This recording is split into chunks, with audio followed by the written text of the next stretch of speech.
Maar het is niet van deel van het.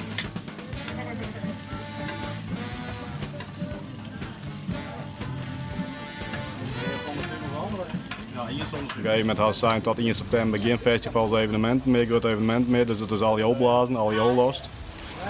En daar ben je afhankelijk van, 100% van ongeveer van inkomsten. Dus, en meerdere mensen natuurlijk, hè. Dat is een heel groot segment.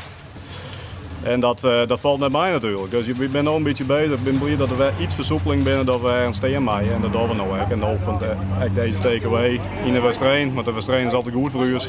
Dus, en wie hopelijk ook voor hem met de broodjes.